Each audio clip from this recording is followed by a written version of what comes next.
What's Dave Grohl's involvement with contract law? What's the story behind the disappearance of Manic Street preacher's Richey Edwards?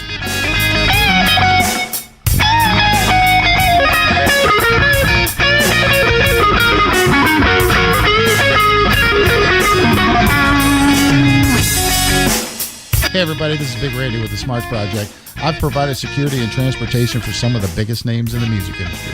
I'm John. I've been a musician for over 20 years, playing everything from metal and punk to bluegrass and country. We're bringing you a podcast about some of the weirdest myths and legends that the music industry has to offer. This is Tall Tales and Music Mythology.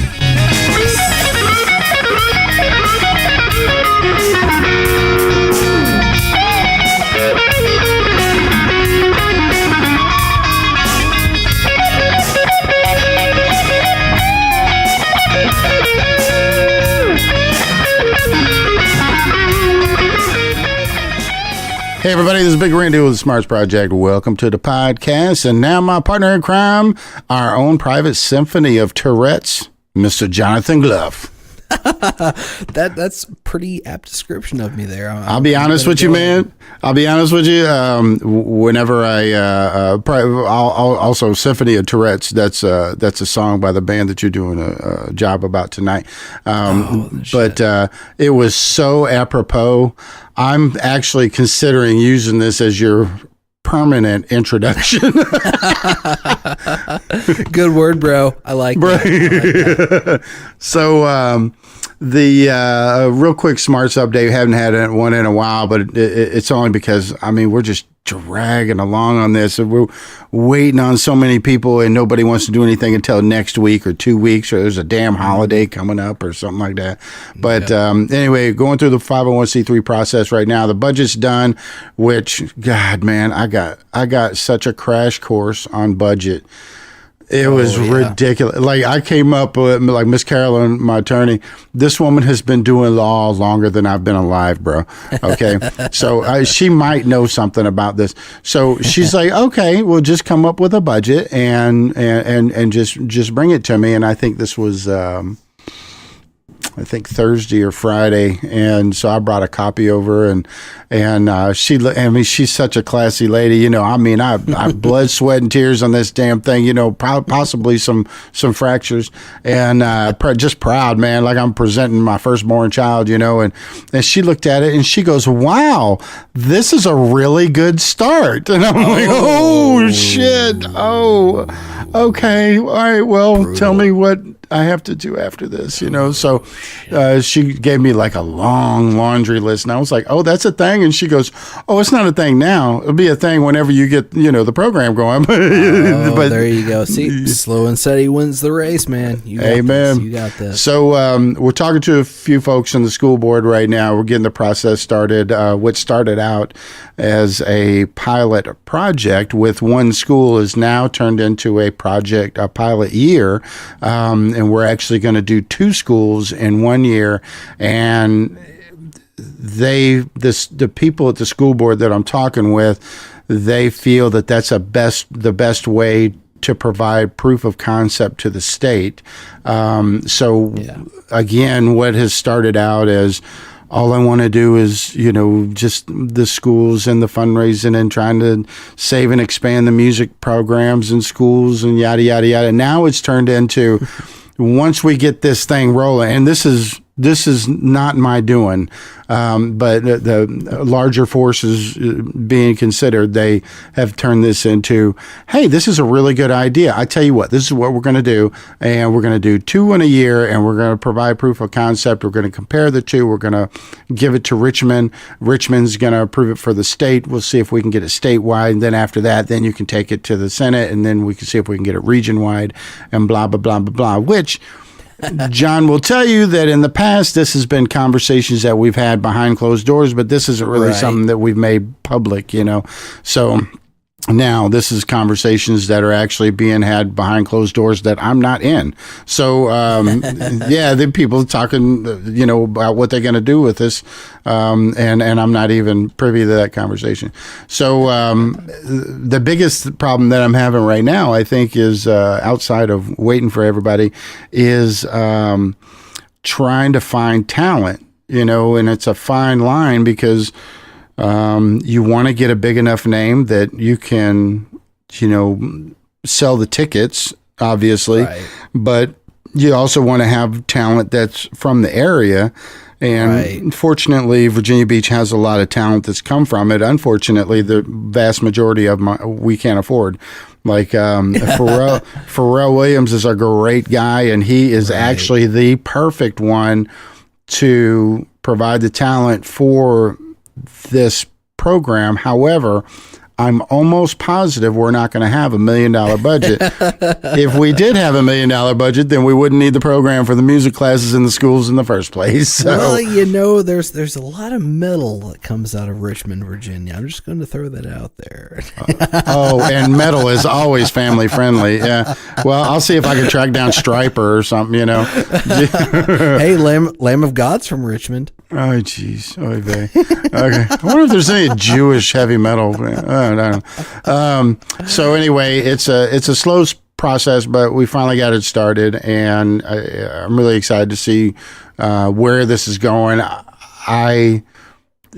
Personally, I'll tell you that I'm in the driver's seat, and I'm driving this train, and I see that we're going forward, but I really can't tell you what direction we're driving in. I know we're moving forward, but I can't tell you where we're going to end up at, because there's a handful of people that really like the program a lot, and they have ideas and resources and things like that I just don't. So we'll take all that into account and see where it takes us. So you got any music news, brother?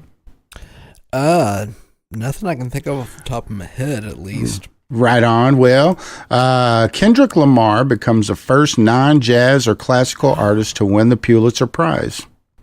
Yes, I heard this on NPR just like literally a few hours ago. I'll be damned. Is that right?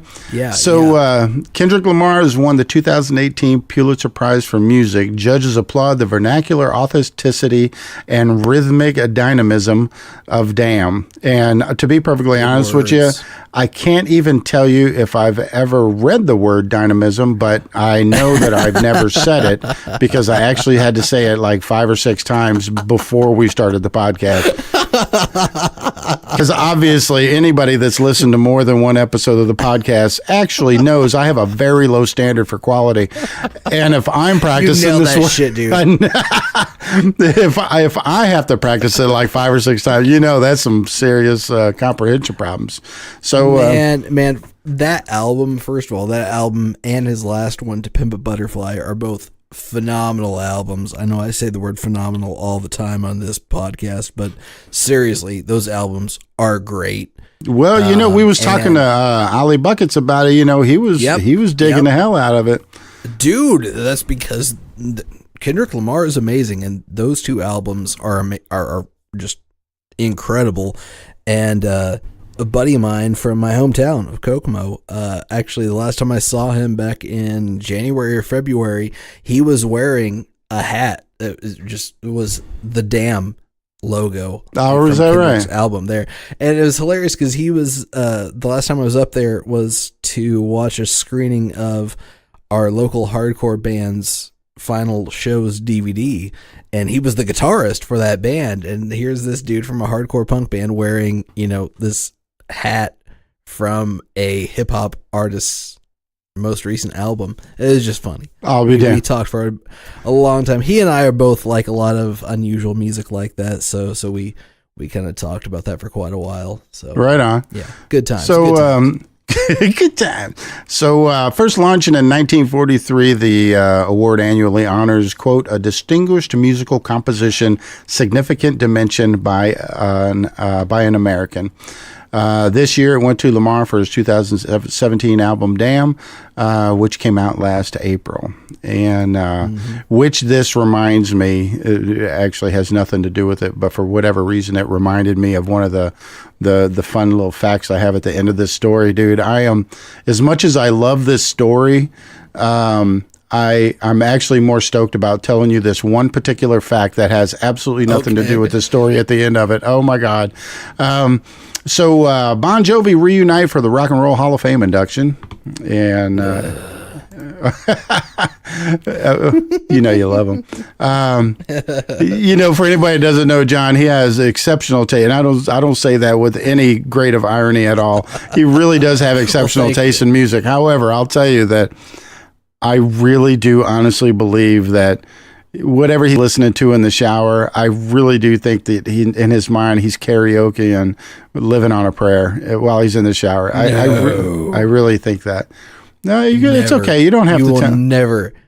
You will never hear Bon Jovi escape from these lips. I promise you that. And if you do, I have been kidnapped, and that's my replacement. Yeah. Exactly. I've had a stroke. And someone needs to call the doctor. Right. So, Bon Jovi's full lineup reunited over the weekend to take their place in the Rock and Roll Hall of Fame. And after being announced as the prestigious inductees in December last year, it was confirmed that Bon Jovi would join forces with once more with the former guests Richey Sambora and Alec John Such.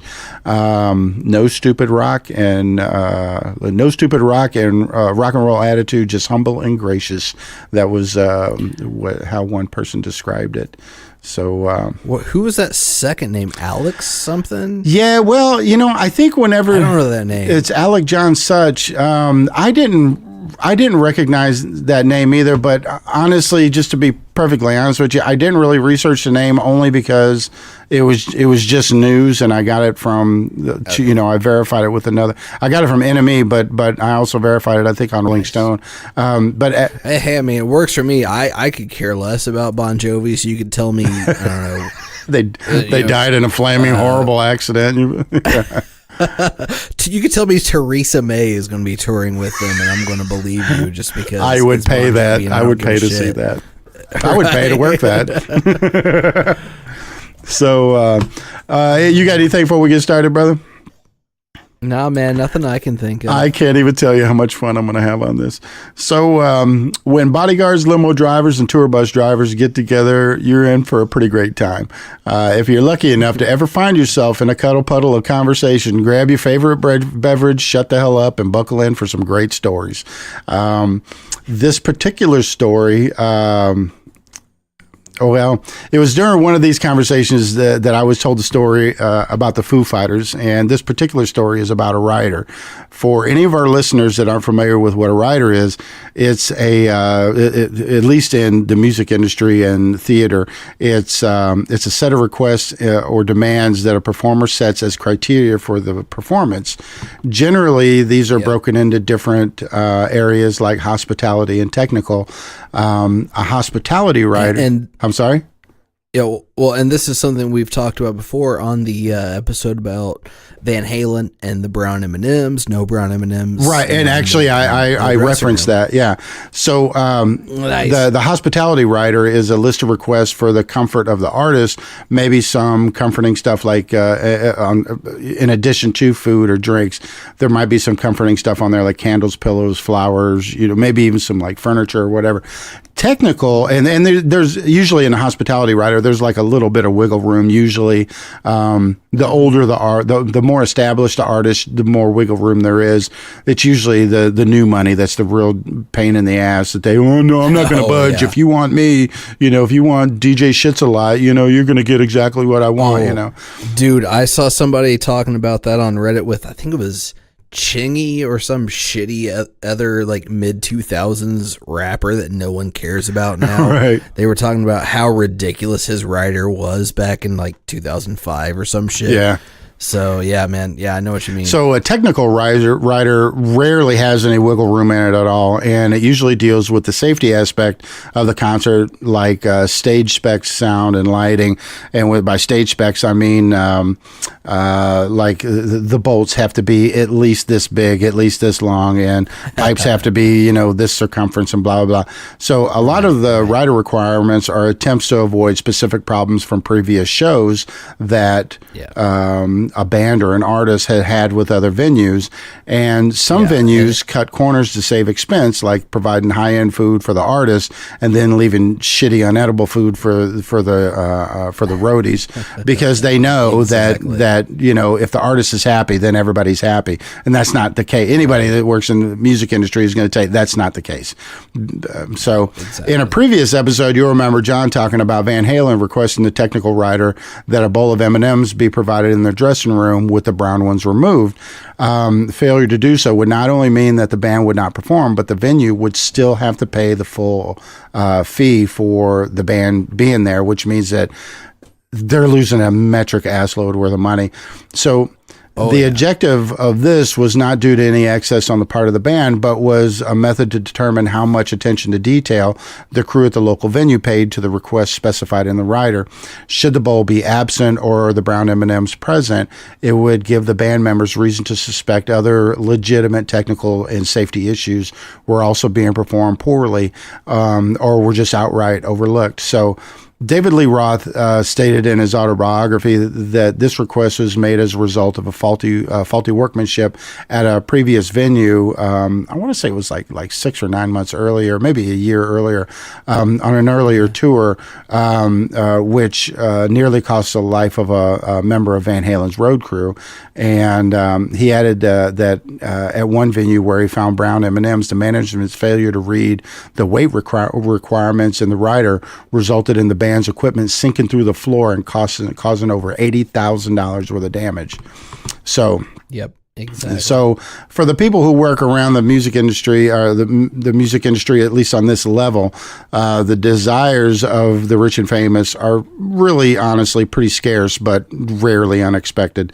So the people who have worked behind the scenes have heard some of the stories, like Rihanna and her Black Forest candles, or Guns N' Roses' assortment of adult magazines, Jay-Z's famous late model black Maybach with tinted windows, Prince's physician primed to administer a B12 injection to the artist at will, a wig room for Cher. That's a long time classic, and the one that I'll have a hard time forgetting, even with my horrible memory, was the Kiss's small chafing dish with freshly steamed corn, not on the cob, and with butter on the side. So, what was the Maybach one? Oh, that was Jay-Z. He had to have a late model Maybach for with tinted windows, and the tinted windows. On a side note to a side note. So whenever you see a Maybach, about half the time that's going to be driven for somebody. So it's either going to be somebody that has their own family driver, or that Maybach is with a limo company or something like that.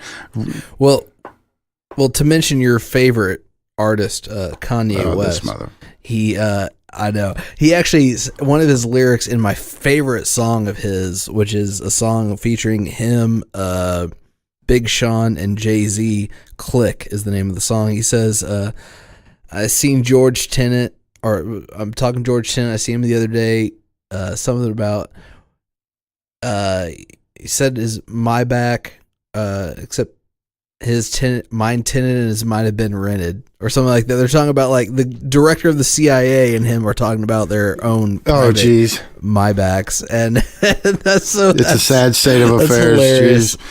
Oh man, that's so funny. But the tinted windows, with the Jay-Z thing, and I've heard this from people that were involved with the story. I wasn't involved with the story, but that were involved with the writer, that, whenever if me or you were to go out and get tinted windows, we're allowed to a certain darkness, and they have a legal scale for that. So if you have a limo company, you're automatically included into a darker specification for tinted windows. So a lot of people, more than you would imagine, can look at the windows and go, oh, that's rented, that's not rented. So I think that's probably what they're talking about, Exactly, and that was the whole gist of that lyric in the Kanye West verse. Yeah. There. was that his Kanye's Maybach was tinted and George Tenant's wasn't. So by now, every semi-aware rock star has learned that their potentially embarrassing tour rider is bound to show up on the smoking gun sooner or later. The Foo Fighters did nothing to dodge the smoking gun. In fact, the band went to great lengths at times to ensure that their rider would end up on the smoking gun. And I would expect nothing less from God, dude, this is such a good story. In their 2000 tour, they had little things in the rider, such as Dave Grohl's unconventional love for stinky cheese and the insistence of the venue to buy underwear for them. Or in their 2008 tour, when it was listed in the craft services section, quote, big ass kielbasa that make men self-conscious. So, gotta love that guy. Yeah. So Dave Grohl has played drums on a lot of various artists' albums throughout the years. Okay. In addition to just Nirvana and Foo Fighters, most famously he played drums on Queens of the Stone Age's 2002 album, Songs for the Deaf, and their 2013 album, Like Clockwork. He also played drums on Tenacious D's self-titled album and the movie Pick of Destiny, the soundtrack for that too. And Tenacious D had a song called Kielbasa. I'll be damned. Is that right?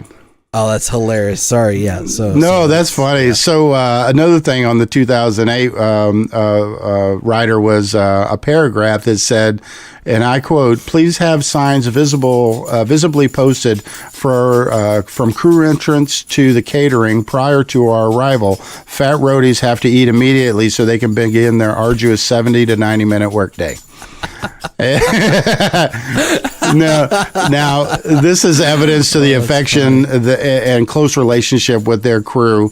There's multiple stories that I've heard from security and roadies and what. I've never worked with them, but I've talked with sound crew, lighting crew, and different security and whatever and police too that have worked their concerts, and they all say great things about them and how their own personal crew that goes on tour with them just loves their job. I mean, they work 16, 18, 20 hours in a day, but on concert day, but they treat them so well that the hospitality section, I haven't personally seen it with my own eyes to get a measurement on it, but the hospitality section of their rider, 75% of it at least is just for the crew.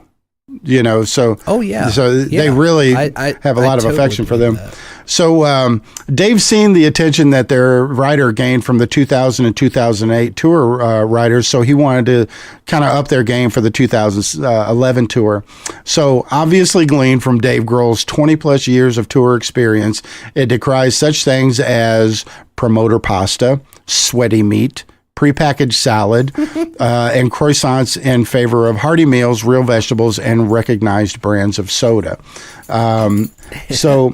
Well, and this would have been, 25-ish years back then even, because you got to figure, this dude's been touring on major label budgets since 1991. Yeah. That's when Nevermind came out, and he was in hardcore punk bands with, minor labels since, the mid 80s. Right. I think that's when he was playing with Scream, was in the mid 80s. So, and they weren't a huge band by any means, but, bigger than, some shitty punk band from the Midwest. Oh, sure. Well, needless to say, he may have a little experience in this, Oh, a little bit. So after a brief conversation with their manager, Gus Brandt, and anybody that knows anything about Gus Brandt will tell you that he is one of the most veteran managers there are out there. But after a brief conversation with their manager, Gus Brandt, about the desire to blow up the internet with the new tour rider, Gus stated he would, quote, take care of everything. So Gus writes, quote, check out the attached pages. I'm sorry, let me start that over again. Quote, check out the attached pages and take them as at least seriously. If we've offended you, then you probably weren't that bright to begin with, unquote. So in a Rolling Stone interview, Dave Grohl says, quote, "Our tour manager, Gus Brandt, has always been the one to write the writer. That's his personality and sense of humor. He's a wicked smartass. And after the last writer gained so much positive attention, we were all very proud that someone got it," unquote.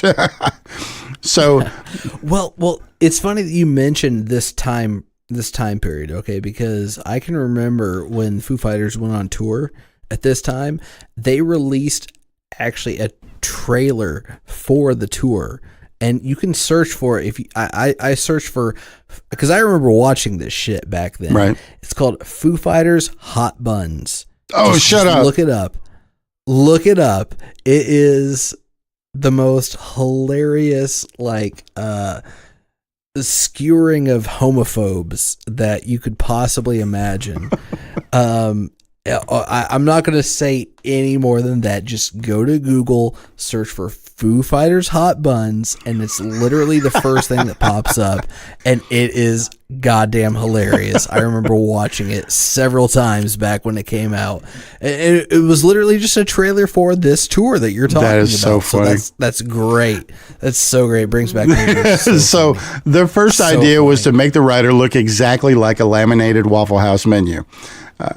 Now there was multiple ideas. Like, as good as that is, there was many ideas that were at least that good. Gotta love the awful waffle. Gotta love the awful waffle. But perhaps the funniest section of the new writer deals with catering. One page helpfully depicts the difference between, quote, lame entree, like sandwich with a side of rocks, and an, quote, awesome entree, which, as an example given, would be steak with a baked potato. So, oh my God. To be perfectly honest with you, I actually laughed out loud in real life, not in text, but in real life. I laughed out loud when I read the part requiring Portland champagne. That's Diet Coke to us mortals. I'm just gonna. I've said this before, I believe, and I'm gonna say it again. I just love Dave Grohl. This guy. Okay, so I've talked a little bit before about him and the project with Josh Homme and John Paul Jones from Led Zeppelin. Them Crooked Vultures. Mm-hmm. There's a great video of them recording the album, and he just keeps yelling for fresh pots of coffee. Just look. That's another one to look up. Just look up Dave Grohl fresh pots. It is hilarious. It is hilarious. I love that man. He's brilliant. So most of the writer is meant to make sure that the road crew are fed properly. Like I was saying earlier, they really do have a good family relationship with their road crew.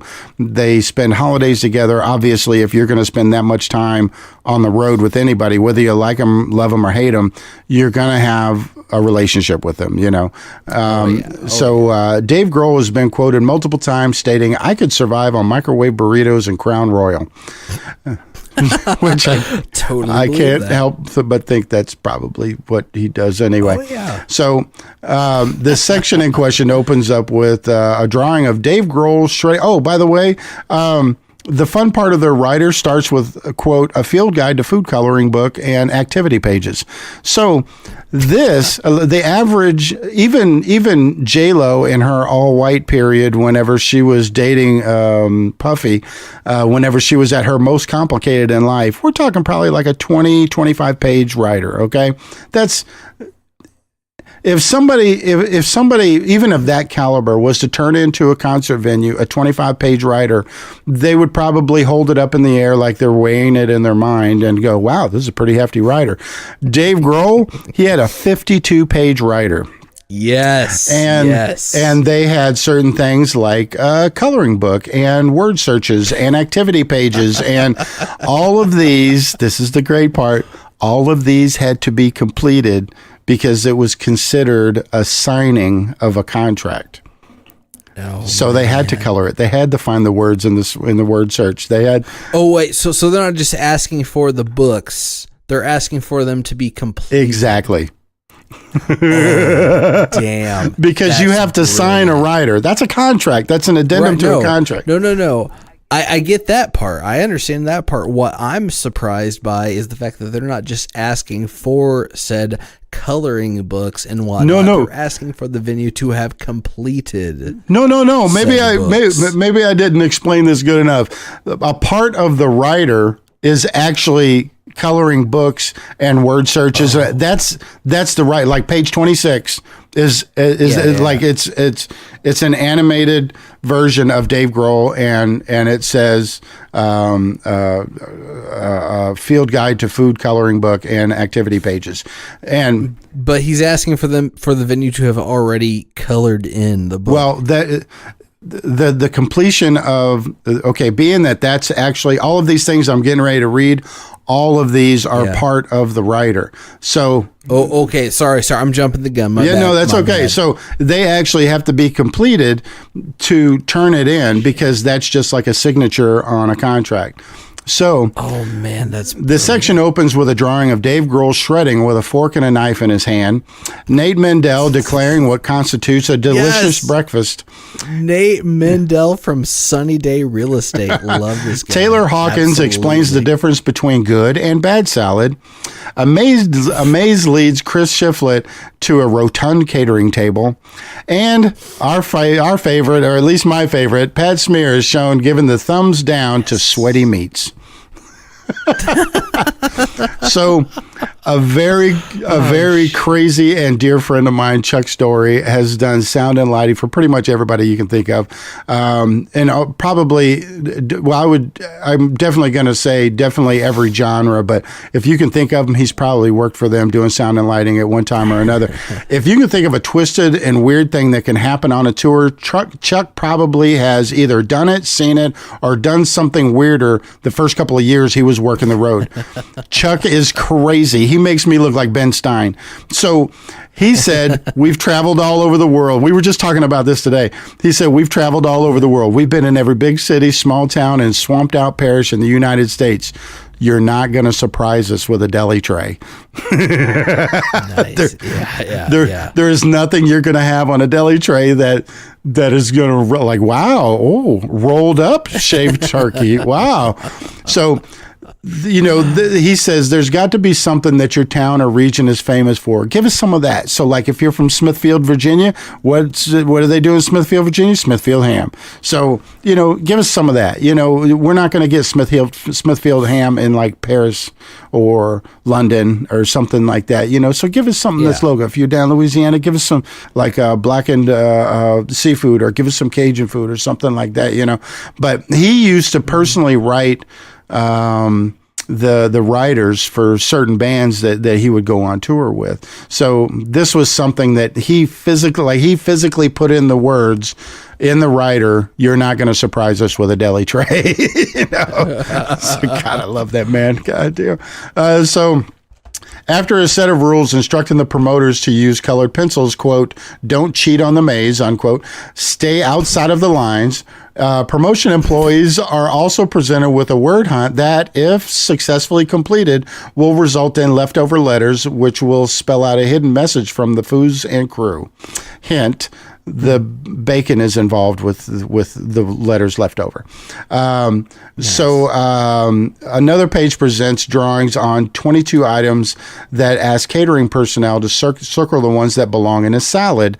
Another hint I'll throw out, and I would invite anybody to go to the Smoking Gun and look at what I'm saying. They have everything in PDF form, but the page that I'm talking about with the 22 items that ask catering personnel to circle the ones that belong in a salad, there's certain things in there like a picture of Richard Pryor, car keys.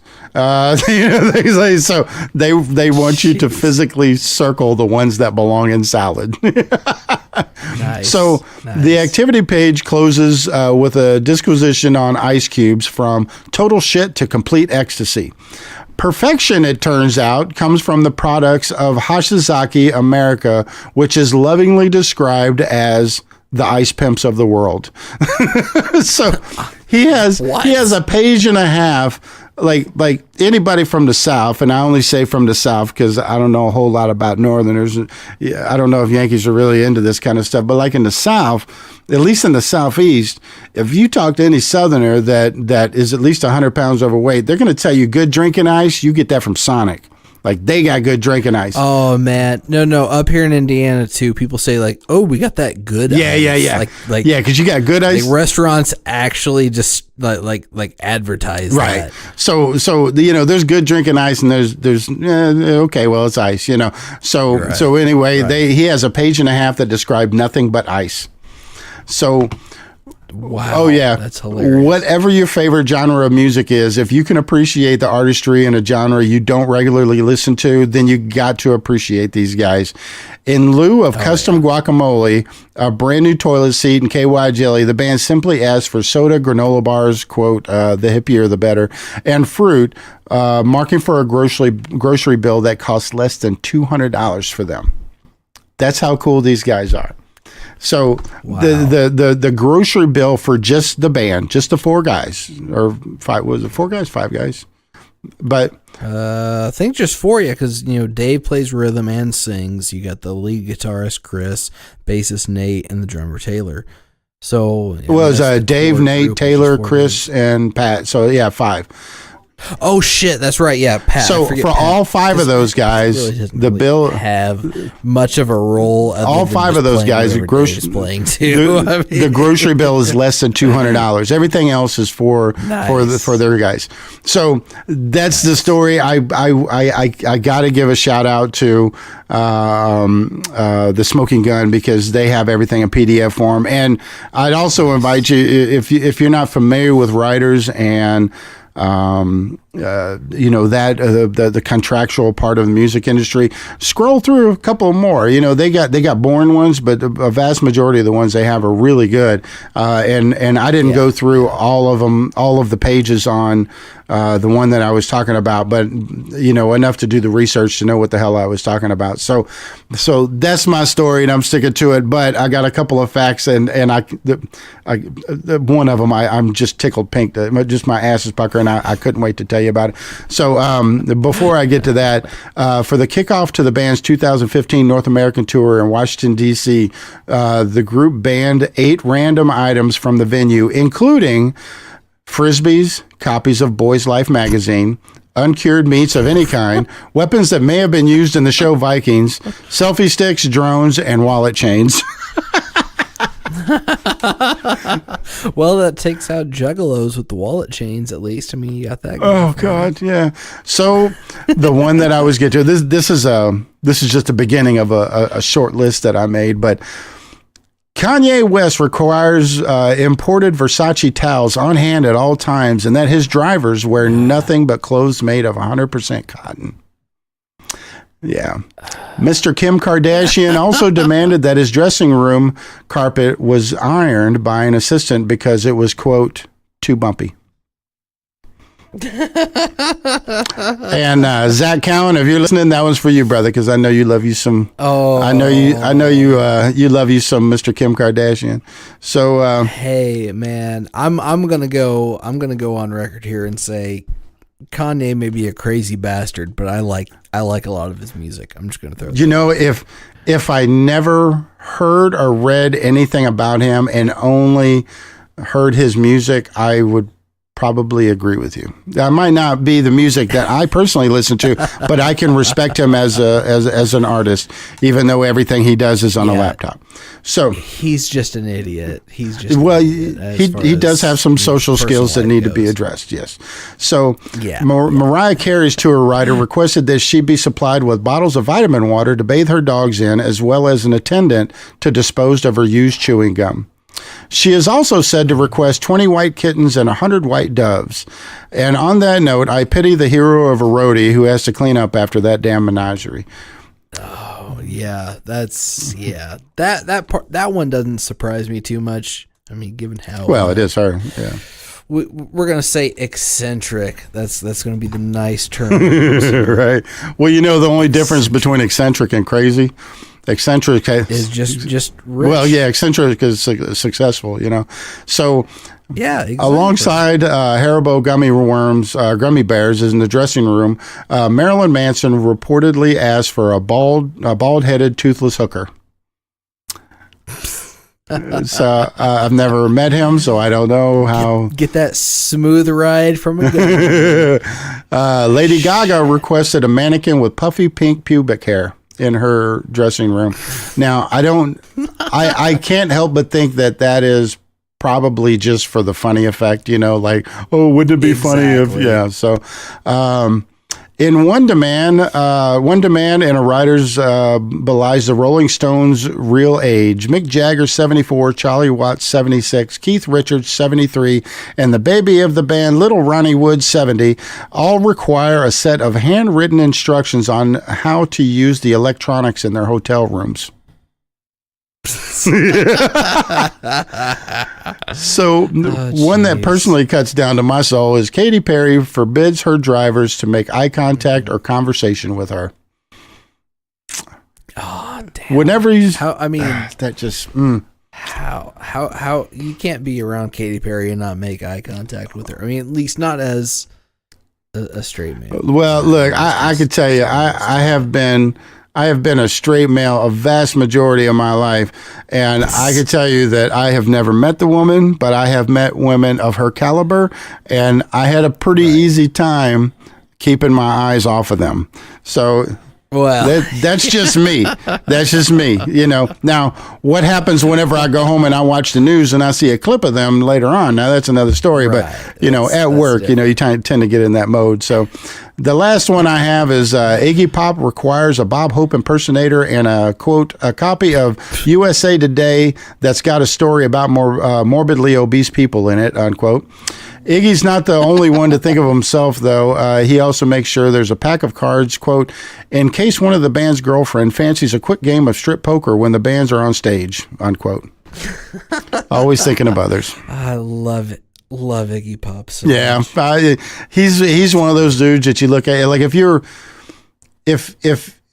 you appreciate the history of pop music, I guess on the level that we do, Iggy Pop, in my opinion, he's one of those guys that you look at and you go, we're really going to miss him when he's gone, Oh, yeah, dude. That dude is a hero. Oh, my God. Absolutely. Yeah.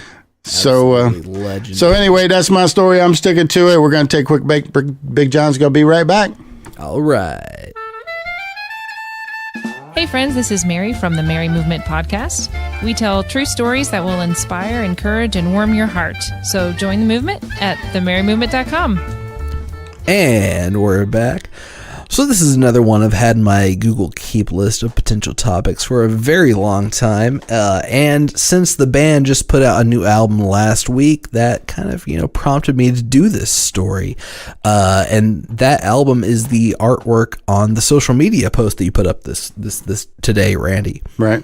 Actually, too. So, unfortunately, it wasn't me. It was our social media department. Oh, man. Yeah, exactly. Jeez. Right. Sorry, Jeez. My bad. No, my bad. Unfortunately, though, if I may describe the album in a rather United Kingdom style, I'd best call it a bit of a slog. That's the polite way of saying sterile and boring as fuck. Oh, wow. Yeah. Okay. And that's not to talk shit on the band in general, because I love like 3 of their first 4 albums, especially. But I'll get into that in a little bit more detail. It was kind of minimalist, wasn't it? Yeah. That's a very generous way to put it. So Manic Street Preachers, or the Manics, to many of their fans, are huge in the UK, but have little more than what could be described as a cult following here in the US. And one hell of a following it is, let me tell you that. The frontman for one of my favorite hardcore punk bands, for instance, Modern Life is War, is a huge fan. Modern Life is War being the band that you saw me covering at Punk Rock Karaoke back in January, I believe it was. I showed you that video of me, screaming my head off like a madman. Right. the singer of that band, Jeff Eaton, his Instagram account even is Manic Times. Oh, shit. To describe how much of a fan of the band he is. And that dude is just such an amazing lyricist. He's a great frontman, but just a brilliant guy in general, and writes just some of the most utterly poetic lyrics. I mean, he's screaming his head off, the whole time. He's the front man of a hardcore punk band, but if you go and actually read his lyrics, they're just beautiful. And I think it really resonated with me, coming from a shitty little dying factory town, just like he did. They're from Marshalltown, Iowa, which is a town full of dying factories, and I'm from Kokomo, which at the time when I was still living there was full of a bunch of automotive and steel mill factories that were dead or dying. Right. But he's a huge fan of the band, of Manic Street Preachers as well. And an acquaintance of mine from a closed Facebook group that I'm in is a huge fan too. And in fact, I just saw him tweeting about the band last week. Granted, it was more of a rambling in what was likely a drug-fueled stupor, but it was on Twitter nonetheless. So there is that.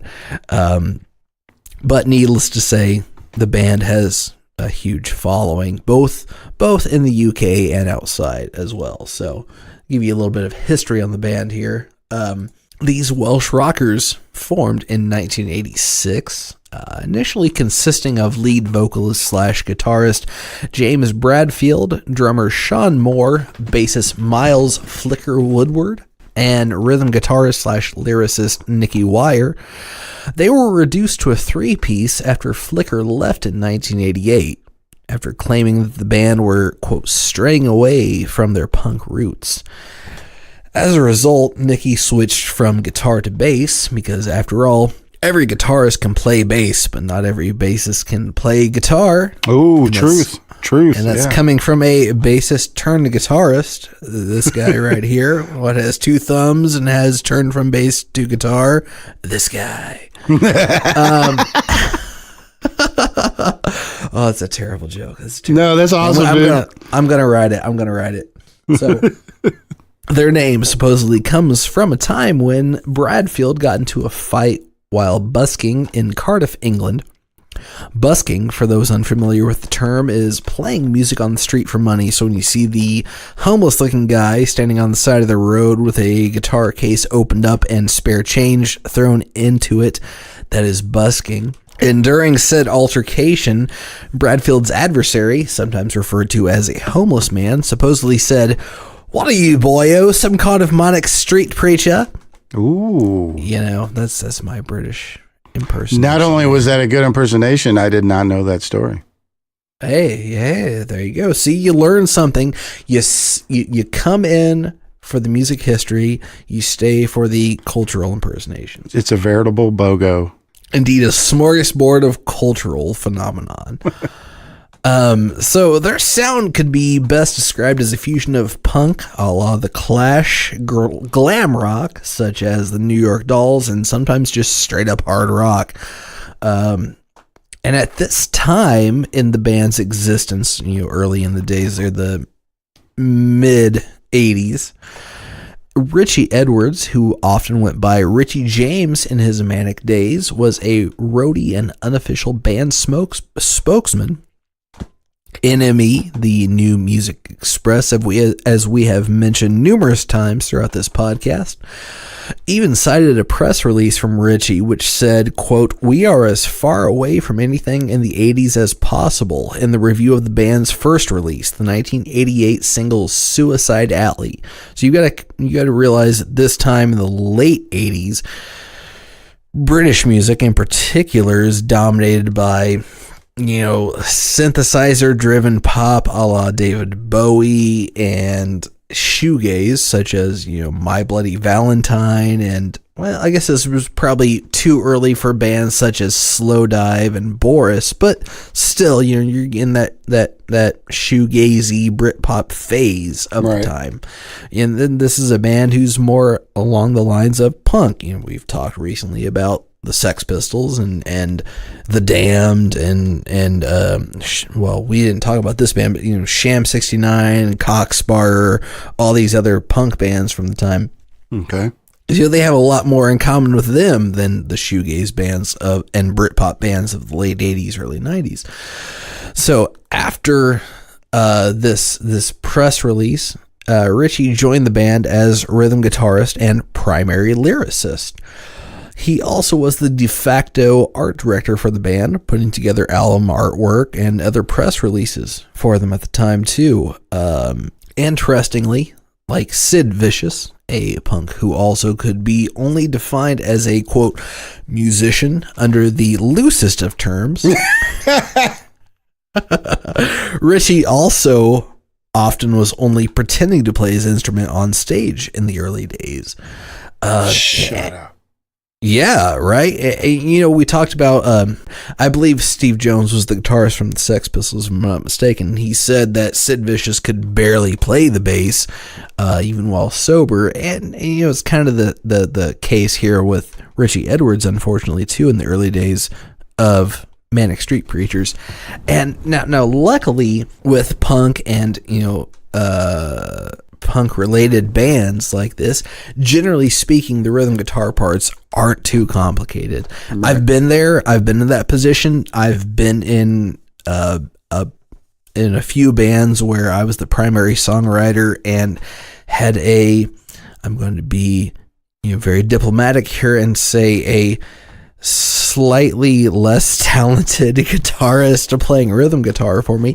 So it's luckily this style of music lends itself to writing easier rhythm guitar parts. You put that very well, by the way. Hey, I do what I can in my advanced age. Just kidding, obviously. Being more diplomatic here as I get a little bit more, my edges get a little bit more dulled as I grow older. Right. So, however, Richey did learn to play better as the years went on, and luckily, most of the rhythm guitar parts for the band weren't too complicated, as I've kind of alluded to there. But their first release with Richey as an official member was their 1990 EP extended play, New Art Riot. He and Nicky wrote all the lyrics, and Bradfield and Moore wrote all the music. And this was kind of the motif for the rest of the band's existence with Richey as a member. The EP was a huge success, with Melody Maker labeling it as the single of the week. And for those unaware, Melody Maker was a weekly British music magazine that ran for 70 plus years. Apparently, it was from 1926 to 2000.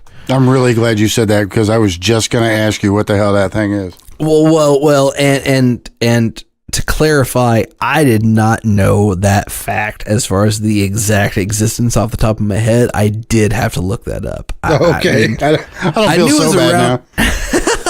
I knew it was around for a very, very long time. I'd heard of it, like, oh, Melody Maker. Yeah, I know who that is. Right. But I didn't know the exact dates of the publication's existence. So you don't feel bad if you're not familiar intimately with all the ins and the outs of Melody Maker. Right. You know what I'm saying? So, and during the tour for the album, Edwards continued to make a reputation for himself in the press.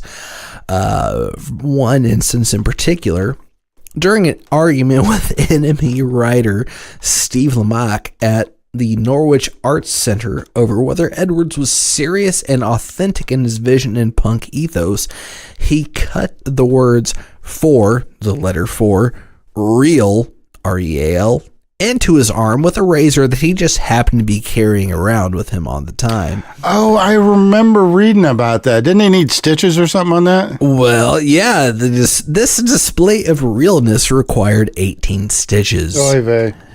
Which kind of harkens back to the similarities between the Slayer fan who carved Slayer into his arm and then set it on fire back in the mid to late 80s as well. But a picture of this display was taken of Edwards' bleeding arm, and the discussion among New Music Express staff as to whether they should or shouldn't publish this picture is a bonus track on the promotional single for the band's cover of Suicide is Painless. Oh, no kidding. Yeah. Ironically, in the picture, Richey is wearing a gray shirt with Survivors of Suicide stenciled with spray paint on it. Oh, wow. For anybody that's younger than us, Suicide is Painless is the song that is the instrumental that's played at the beginning of MASH, right? Exactly. And there's more irony layered on top of that later, but I shan't spoil that for us at the moment. So, their follow-up debut full-length Generation Terrorists was highly anticipated due to the press fervor surrounding the band, largely in part due to Richey's aforementioned shenanigans and the band's claims that it would sell 16 million copies and the band would promptly break up afterwards. Right. By their claims, I mean Richey Edwards' claims. Because, again, the dude was loyal to his band and art. I mean, what can I say? That it doesn't get much more loyal than saying our debut album is going to sell 16 million copies. Right.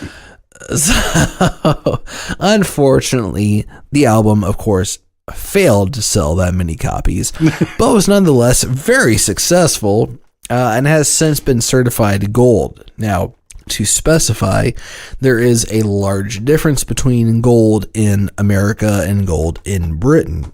So, for instance, gold in America is 1 million copies. So if you have a gold album in America, say, Quincy Jones, you've sold 1 million copies of said album. Right.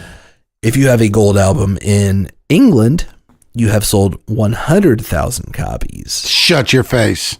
Yeah, I've just briefly alluded to this before. Well, that's a great thing about having a shitty memory, because whatever's fascinating, you learn it over and over again, the same damn thing. Exactly, it's new to you. Right, all the time, every time. Hey! So this album has sold at least 100,000 copies, and as I will talk about a little bit later, enjoyed a large surge in popularity after the band's later success, after the legend takes place here. So yeah, they've sold well over 100,000 copies of this debut album. Okay, so their next album, entitled Gold Against Soul, has been described by many fans and the band itself as their least favorite album. Wow. Yeah, they admitted to letting success go to their heads a little bit and getting away from their initial vision for the band. During this time, Richey endured at least one or two institutionalizations. He was admitted into as various timelines of the bands like to state. Commitments to a mental farm, I believe is how they describe it in certain ways. Right. So he was institutionalized basically at this time. Unfortunately, as I kind of touched on there with him carving for real into his arm, clearly he had some serious mental issues. Unfortunately. That's one way to look at it, yeah.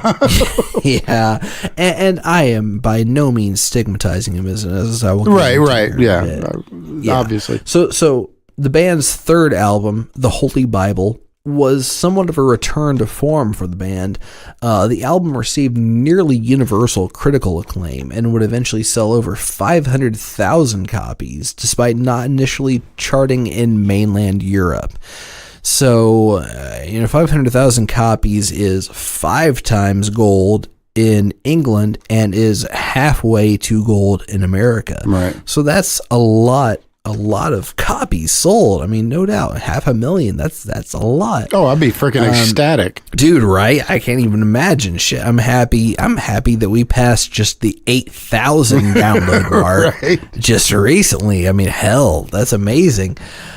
Unfortunately, shortly after the album's release, Edwards, who struggled with alcoholism, depression, anorexia, and, of course, as we've talked about recently, self-harm, would be admitted to the Priory Hospital, a mental health facility in southwest London, for ever-increasing mental health issues. Now, I did not look this up directly, but if I'm not mistaken, the Priory is mentioned in V for Vendetta, which is an Alan Moore penned graphic novel. Oh, okay. From the late 80s, which was later made into a movie by the Wachowskis, the guys who made the Matrix movies. Okay. Decent movies, great book. The book is absolutely phenomenal. I've read it multiple times and just read through it recently again, just because it's that good. But so the Priory mental health hospital at the time, because he was having some extreme issues. And a great show of solidarity. The band actually continued performing as a 3-piece to help cover the costs of Richey's stay in the Priory there. He reunited after leaving the hospital and played a spate of shows with the band in late 93, early 94. The last show he played with them was on December 21st, 1994, at the London Astoria, a show which ended in the band destroying all their instruments and a decent chunk of the stage lighting as well. So was that okay? Yeah. Whenever they did that, was that like unusual, or was that like an average show? Well, I mean, it was fairly common for them, really. I mean, I'm not trying to say they ripped off the Clash by any means, right. But, to say that they borrowed heavily from the Clash would be understatement. Yeah, that's pretty accurate. So that was December 21st was the last show that he played with them. Okay. So on February 1st, 1990, so December 21st, 1994 is the last show he plays with them. Okay. So on February 1st, 1995, that was the day that he and Bradfield, the singer of the band, were supposed to fly to the U.S. for a promotional tour. Okay. And on this day, Richey Edwards completely disappears. The fact that he suddenly vanished was when the band was on the verge of becoming international stars has been a never-ending source of speculations for fans and music critics, music journalists, everybody in general. So here are some of the things we do know which drive the rumor mill that persists until this very day. Okay. In the 2 weeks prior to his disappearance, he withdrew a total of 2,800 pounds from his bank account. And in which he drew 200 pounds per day for 14 straight days. 200 pounds per day, 14 days. This, that's one of those things that it could be easily dismissed by possible daily bank withdrawal limits and him needing to have the money for the upcoming trip to America. Sure. Which, that's friends, family members, etc. I've said, he has to go to America because that was scheduled. I mean, February 1st was the day they were to fly out. He and James Bradfield were to fly to America for this tour in support of the Holy Bible, their most recent release.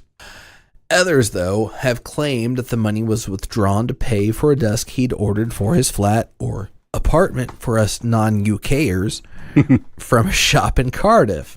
However, said shop has no record of it ever being paid, and the desk cost roughly only half of the 2,800 pounds withdrawn, which shoots that idea down. Right.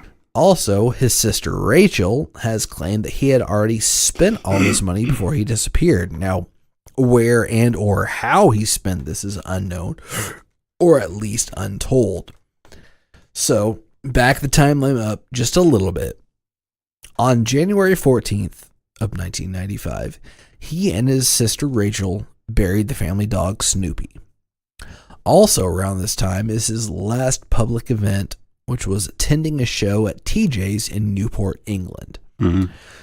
On January 23rd, he gives his last interview with a Japanese publication called Music Life. On that same day, he saw his parents, Graham and Cheryl Edwards, for the last time. A week later, on January 31st, after 2 days of rehearsals with the band, he tells his mother over the phone that he's not looking forward to the trip to America, and this would be his last conversation with his parents. Now, as if that's not enough, here's where things get even more dodgy. What? Jeez. I know, right? Yeah, shit gets realer, believe it or not. According to British journalist Emma Forrest, on the night before he disappeared, Richey gave a friend of his a copy of the mysterious Russian work of literature titled, quote, Novel with Cocaine. Oh, geez. Also known as Cocaine Romance. The secondary name here, Cocaine Romance, is due to some discrepancy over the similarities between the Russian words for novel and romance.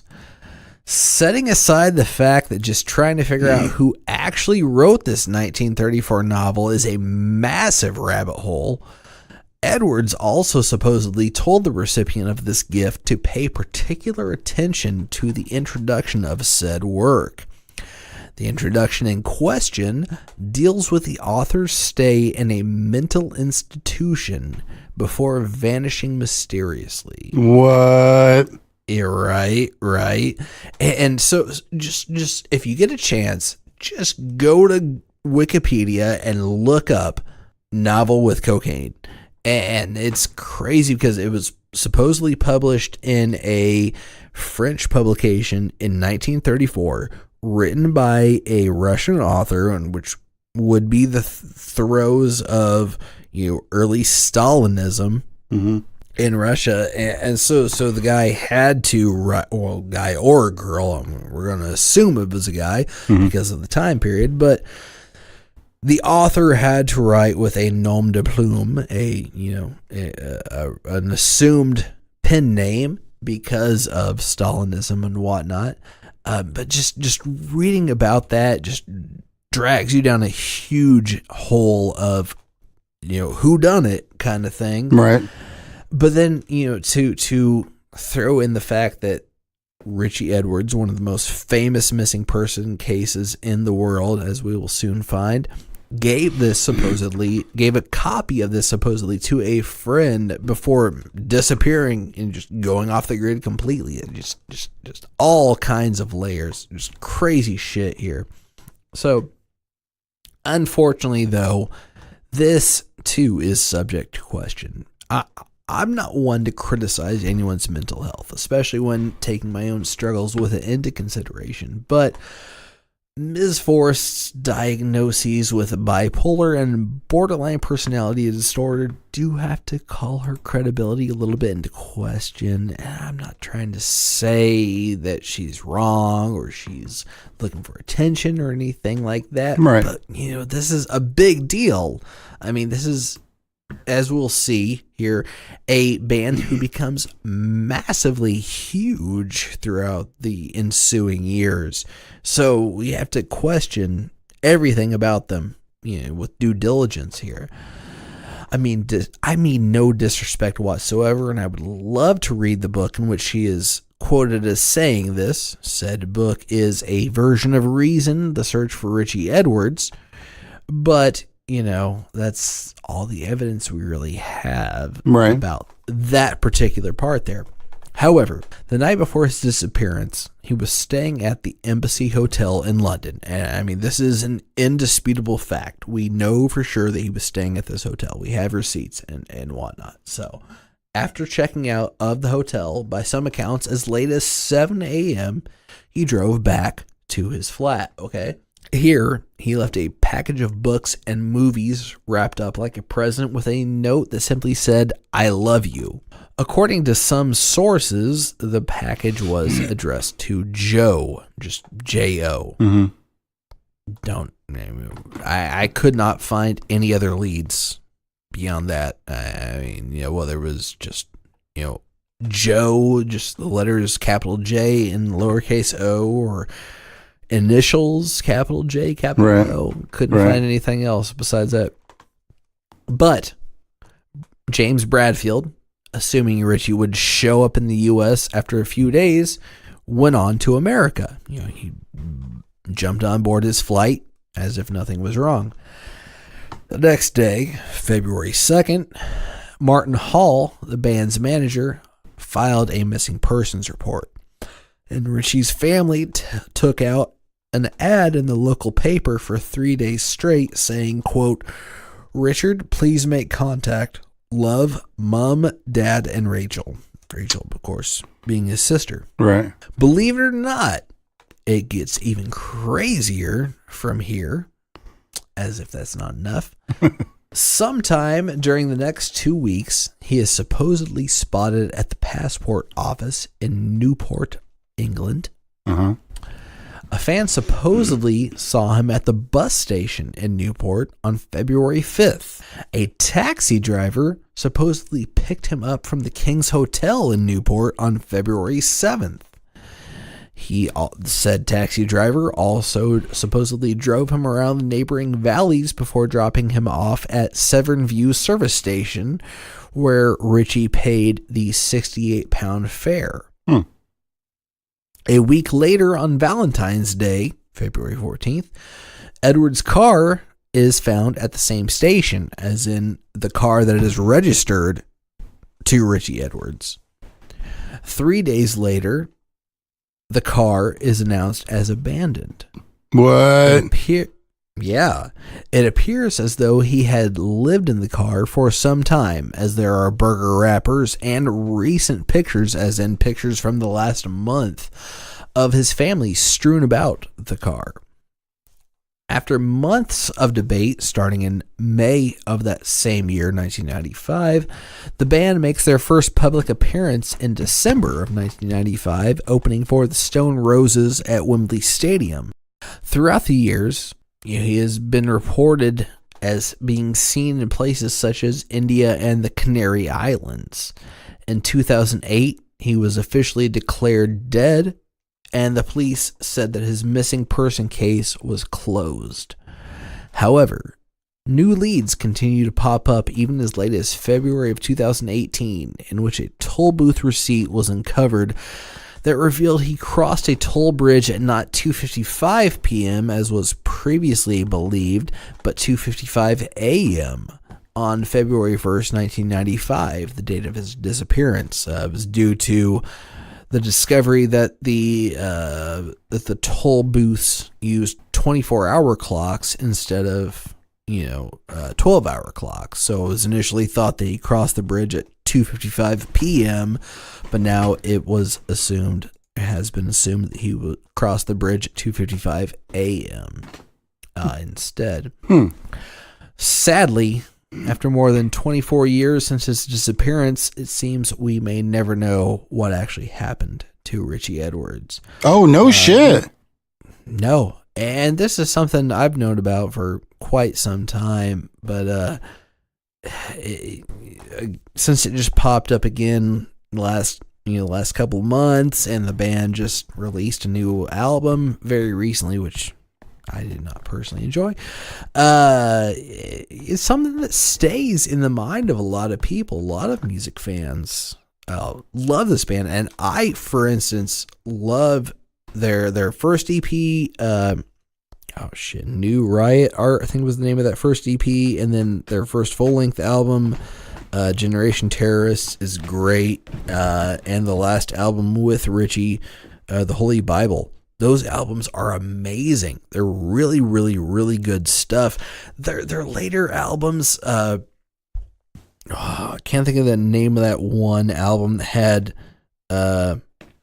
Your Children Will Be Next was the lead single off of it. It's just like really sterile, generic alternative rock. I don't know. It's just not very good. Right.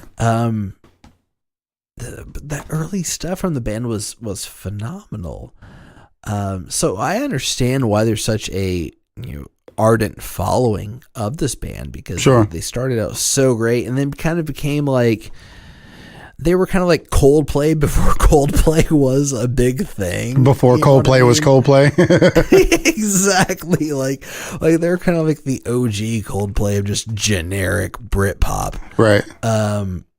But when he was in the band, I mean, he was writing real shit. You know, he was writing stuff about struggles with mental health, which how often, every time there's a mass shooting in England or in America, I should say in America, of course, more so than England, you would talk about mental health. Sure. And he was talking about that 20 plus years ago.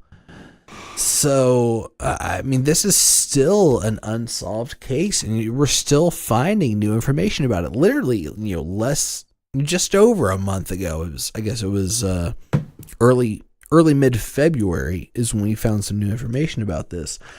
So, given that his car was found at a service station very close to Severn Bridge, which was a popular location for suicide, many have speculated that he took his own life by jumping from said bridge. But they haven't never found his body. They haven't found his clothing. They haven't found any of that, though, right?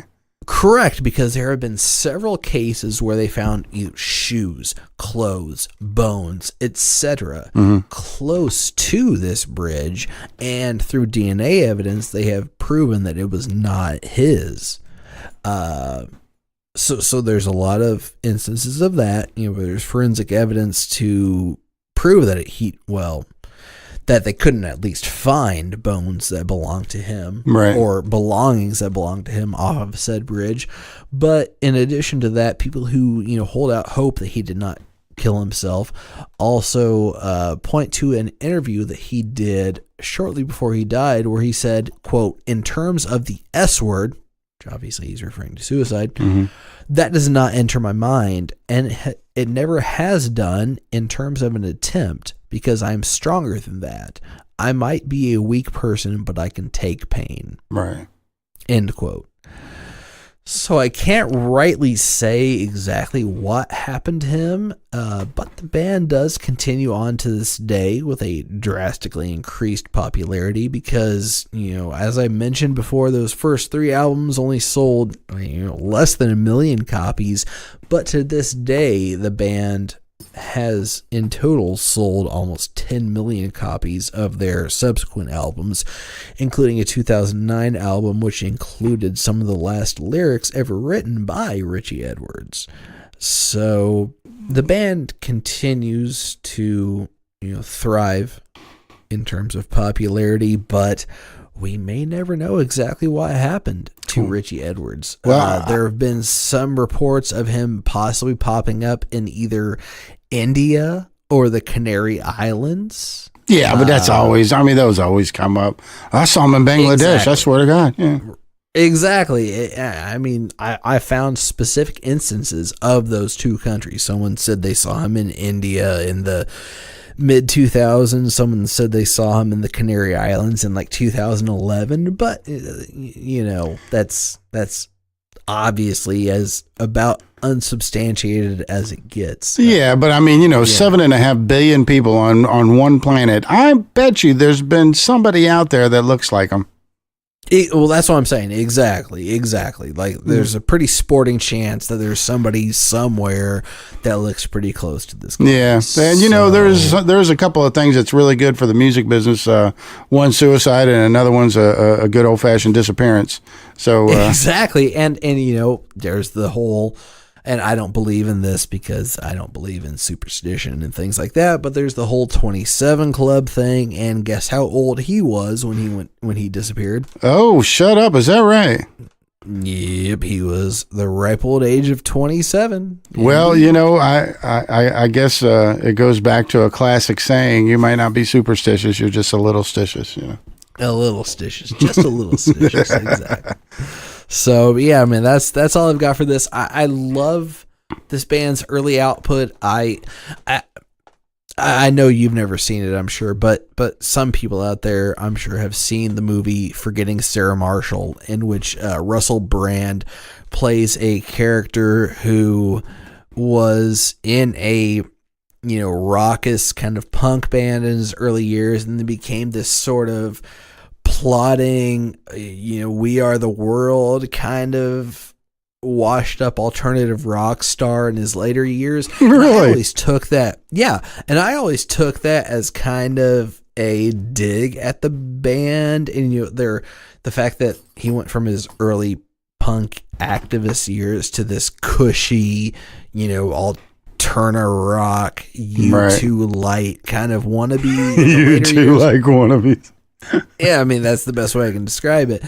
So, like, that's kind of how I feel about the band. Not Richey Edwards, because dude is clearly pretty dedicated to his art. That's committed, yeah. Man, I mean, the band, you listen to their early stuff, and then you listen to, like, Your Children Will Be Next, and it's just this washed out, just watered down. I had heard, and I apologize to anybody that's a fan of this band, that I'm flagrantly bragging about the little bits of information I know about them.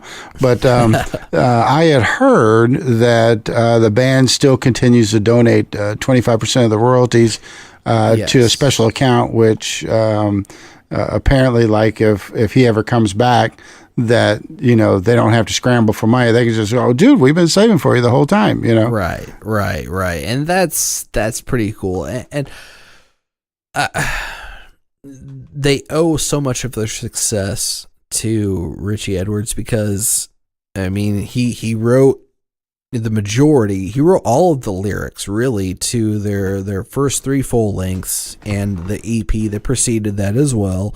And he's credited with at least 3 songs off of the album after he disappeared. The one that I was just making fun of right there, right? And another one that they released in 2009. He was credited with several songs on that one as well. So it doesn't surprise me that they would set up something like that. But the band is a far cry from what they sounded like with him in the band. I tried to listen to this new album of theirs, and oh man, like I try not to be as negative as I used to be, in earlier episodes of our podcast here, but I did not enjoy this album, and that's me really trying hard to sugarcoat this. I will say he is correct on this, y'all. It might not sound like it on your end, but I can tell you I have personally been witness to the pains that he has gone through to put as much sugar on a lot of shit he says as possible. Might not sound like it on your end, but I got to tell you that I have personally witnessed the pain on his face. Damn. Well, that's a good story, man. That's a good story. And that's just like scratching the surface. I could go on for we could make, like, I bet you there could be a whole entire episodes long podcast about this. I'll be damned. Thing. It's insane how much dedication there's. I was, most of this I pulled from various websites dedicated specifically to Richey Edwards' disappearance. It's not even just like, oh, I got all this from Wikipedia. It's sure. Like multiple episodes. This is something I've read about for over a decade, since I first learned about his disappearance and everything like that. Right. It's a long running saga, and I was amazed to find that there's still new developments in it, because I remember when they announced him as being dead 10 years ago. Wow. So yeah, dude, this has been a very interesting subject to further delve into. It'd be kind of cool if we could do a follow-up on it one day, I would be totally for that. I would love to just, occasionally mention, oh, hey, there was a new development in the Richey Edwards case. Right. This is something I've known about for a long time, and B, I've planned about talking about on this show for a long time. In addition to that, I mean, shit, I heard about this over 10 years ago. Wow. And I've been thinking about doing an episode about this for at least over a year. So it's very interesting. It's a very interesting story to talk about. Right on. Well, I'll tell you what, I got a couple of things before we shut this mother down. You got anything before we get out of here? Nah, man, I've rambled long enough. So, I got three little things before we get out of here. I wanted to give a shout out to my buddy Eric Clark and the rest of the men and women overseas representing our country. Take care of yourself, and I hope we get all of y'all back here soon. Also, thanks to my buddy Ty Fraser and to Chuck Story for helping me out with this particular episode that I did today. Chuck Story, like I said, he's my crazy friend that does all the sound and lighting, and he probably can't even remember half his life. But I can assure you the reasons I can't remember mine is because I have a shitty memory. The reason he can't remember his is drug and alcohol induced. I'm almost positive. And man, Ty I really want to meet this guy sometime. Chuck, I mean, he just sounds like an awesome Chuck guy. is so the man. If there's ever anybody that you just want to go hang out with, like at a semi-quiet place that has really good, cheap alcohol, Chuck is the man. I'm telling you, man. Bring a couple of packs of cigarettes because you get in a lunch because you're going to be a while. But Ty Frazier is also an old partner of mine. Probably the largest man that I've ever partnered with in my life. Damn. Yeah, he was you hear me talking about Big Jerry. He's my old partner in Seattle. Big Jerry was, I want to say like 6'7", 6'8", something like that. He's about 5 1/4. Brother so big, he had to turn sideways, go through a door. Looked like he had a look on his face like he had to shit all the time. He's just so damn big. Bless his heart, he's not with us anymore. But Ty Frazier was a partner of mine, and he was pretty much built like me in the day. Like I was a little bit more solid and everything up top than I was down bottom, as opposed to now where I'm, very wiggly and pear-shaped. He was built just like me, but he was 7'2". Jesus Christ. Yeah. So usually, you get guys like that, and they built like Manute Bowl or something like that. But this brother's more along the lines of like a Shaq. He built like a regular person. And just worked out, and I mean just made me sick. Brother don't smoke, he don't drink, he don't nothing, but anyway, he was my partner, and he actually worked for the Foo Fighters on the 2008 tour, and oh damn, yeah, so that's how I got believe me, I would say 75% of the things that we talked about, I could not put on this story. Even with the low bar I have on quality and the things that we could say on this, to keep our adult rating clear, I wouldn't even put it on this thing. Some of it I would probably not even bring up in conversation unless I was with you or him or Chuck or somebody like that. Nice. Yeah, I love Dave Grohl. good stuff. That Yeah, crazy. he was with them, I want to say, for 6 months or 5 months or something like that, and of course with them every day, even on the days off, and he was supervisor for security, and he said, I literally don't have a bad thing to say about him. There's not a single time where, and I'm talking about TV appearances, being on local news channels, talk shows, radio morning shows, the whole gamut of a tour. And he said there was literally not a single event that happened that was negative with any member of the band. Oh, I believe it. I believe it wholeheartedly. And I could tell you that from personal experience, there are bands, I'm not even talking worst case scenario, I'm talking about people that are considered average bands, like as far as maintenance wise. I've been with them for 3 days and I've had bad things to say about them already. Like you should still be on good behavior, and nope, they're going to screw shit up first day. But the last thing I wanted to bring up is something that's kind of near and dear to my heart. Henderson County High School in Henderson, Kentucky. They're looking for a new trailer for their band, and they're a really good band. A bunch of good kids. Very, very dear friend of mine, Jason Cowan. He's an old boss of mine, but he's still a good friend of mine. He is kind of heading up this thing right now. They're looking for a new trailer for the high school band, but he owns a trucking company called Silver Creek Transportation, and he is helping them get a trailer. And Jason's one of them cats that, you know, I might think I know a little something about something, then I'll look around and I'll go, oh, that's what I need, and this is the price they got it. I'm going to look around and I'm going to do some research, and I'm going to do the price, and I'm going to come up with the best price possible, and I'm going to research my butt off for, like, you know, a couple of days or a week or whatever. And Jason's one of those guys that he's like, nope, I know a guy. You know, so, you know, he's always got a guy, whatever it is, you know. I told him he'd be a perfect damn chauffeur. But, so anyway, he's found, a good trailer, at a good price with his contacts, and, they're trying to raise money for it right now. So, if you are in any kind of position that, you know, my heart's into the schools, and especially in the music departments, and that's why I do what I do with Smarts, and that's why the people in my circle, like James Dwyer and John, you know, these guys are helping this along, and Jason's one of those guys that he might not be part of Smarts, but his heart's in the same place.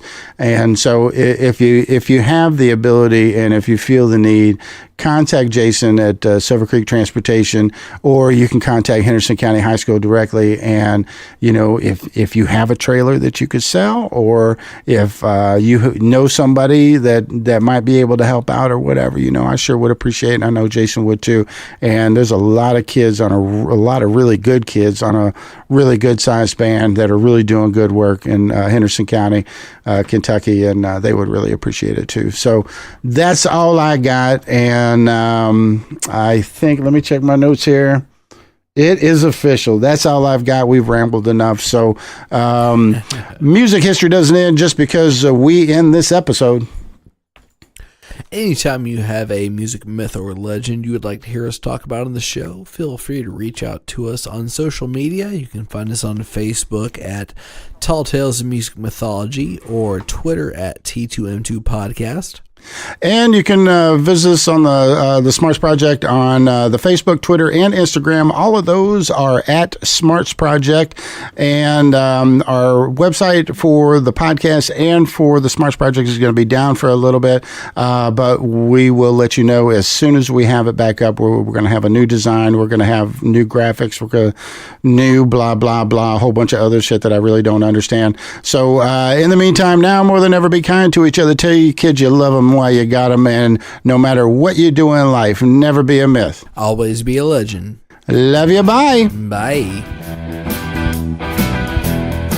Hey everybody, John here. If you'd like to hear me rant about other topics besides just music, check out the Gluff Nation podcast, where my brother and I tackle topics from politics, pop culture, and tech trends. Find us on YouTube, and we'll be bringing our rambling diatribes to iTunes and everywhere else podcasts are available soon. Thanks for listening.